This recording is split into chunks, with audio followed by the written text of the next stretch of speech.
All our foster daughters' dresses that she talks about when we see her, she doesn't have them. So the thing we This closet full of dresses is one of many reminders of the emptiness in Fernando Cantelli and Everson Ladson's home. And there's this process right now, like, should we empty their room or should we not empty their room? For 2.5 years, this room had been their foster children's safe space. It began on April 25th, 2022. Teeth were broken. A 1-year-old boy and his 3-year-old sister had been removed from their home after experiencing domestic violence and other trauma. Our foster daughter would have, without exaggeration, 15, 20 nightmares a night in which she would be yelling out, get off of me, stop. Sometimes they would fall asleep together. Over time, Cantelli and Ladson say they became very involved foster parents, and the siblings settled in, went to school, and made friends. How to write her name. To see the growth and to see the connections that they built were really special. But all the while, there was a dark side to this story.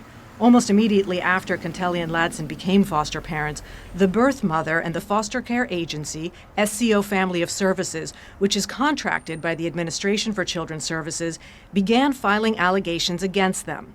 The first concerned the daughter and claims of improper hygiene. After that, claims of bruising and scratches on the little boy. Each time the claims were investigated by authorities, and every time closed as unfounded. One investigation record states that Cantelli expressed he believed the allegation is retaliation because the couple is homosexual. I think we've already been through a lot of discrimination in our lives. Later, a call Ladson recorded with an ACS Special Investigations caseworker and shared with New York One seemed to confirm that fear. I think the foster care agency is kind of avoiding addressing that with you or being honest to you about that. But the main issue Ms. has with you guys is that you guys are a couple. That's the only issue she has with you. She doesn't miss to point it out that you guys are a couple. Just so you'll be aware, she's not gonna stop. Both SCO and ACS declined our request for interviews in connection with this story. New York One has reached out to the mother for comment through her attorney. We have not heard back. This wasn't new to us. Cantelli and Ladson say they weren't surprised to hear that the birth mother opposed 2 men raising her children.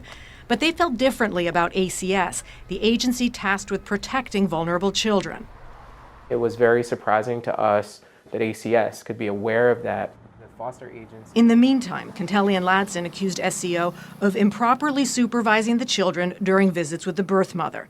They said their foster daughter told them she'd been forced to talk on the phone with her father, who was in prison, a violation of a court order of protection. And then after that, we would see her having these nightmares again.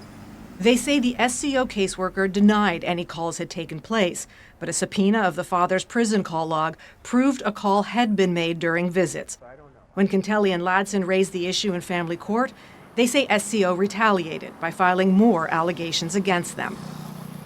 Why were these allegations being filed, in your opinion? Because we had spoken out against them in court, I believe.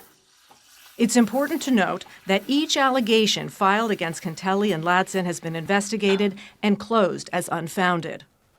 Investigators came to our home and told us, you're being harassed, you need to get a lawyer. We knew that we were being targeted and we were very scared of the children being removed from our home. In October of last year, the children's attorney, required by law to advocate on their behalf, filed a motion to remove the SCO caseworker, stating she has consistently failed in her duties to protect them. Days later, when Cantelli and Ladson dropped the children off to visit with their mother, they learned that SCO had filed yet another allegation, this time accusing them of inappropriately touching their foster daughter. The children were immediately removed. They were moved to a home for the weekend. Then on Monday, they were moved to a different home. Over the next week, they were sent to 4 different foster homes and underwent forensic and medical exams with child sexual abuse experts. A broad independent review overseen by ACS determined the claim was unfounded and the children should return to Cantelli and Ladson. But before that could happen, SCO filed yet another claim of abuse against the couple. A second independent review was launched. The children underwent more testing, which again yielded no findings of abuse. But this review had a different conclusion, agreeing with SCO that the children should not go back to Cantelli and Ladson's care, despite the children's attorney advocating strongly for the children to return to Cantelli and Ladson. In total, SCO and the mother filed 6 allegations against the couple. SCO told us in a statement that its highest priority is the safety and well-being of youth in its care, and it is committed to maintaining a safe and inclusive environment for the families it serves and the people it employs. Children's rights attorney Marsha Lowry has a pending class action lawsuit against New York City over its treatment of children in foster care.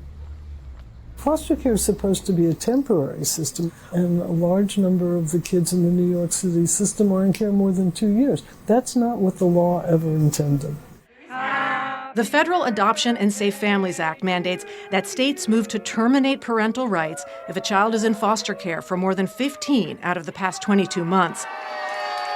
These 2 children have spent 33 months in foster care, yet ACS continues to push for them to return to their birth mother, a mother whom the family court has steadfastly refused to allow unsupervised time with her children. Now they've gone to 4 different placements. That destroys a child. And ultimately, who is responsible for that? Well, the commissioner of ACS is responsible for that because these children are in his custody. ACS declined to address specifics of the case, citing confidentiality laws regarding children in foster care. But in a statement, the agency said that it has a responsibility to ensure children in foster care are placed in safe and caring homes. And ACS and its provider agency staff are highly trained to make the thoughtful and careful decisions about the best interests of children, which they do each and every day. Pictures that she drew of our family. Since the removal from Kentelly and Ladson's home, records filed by the children's lawyer show they have struggled. A forensic social worker writes the removal caused a severe disruption which could lead to irreparable harm. You know, we have a home for them. Kentelly and Ladson say they aren't giving up fighting for the children.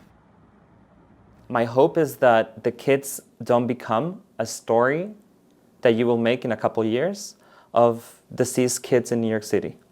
Because we've seen it firsthand that in the foster care system, the kids are not the priority.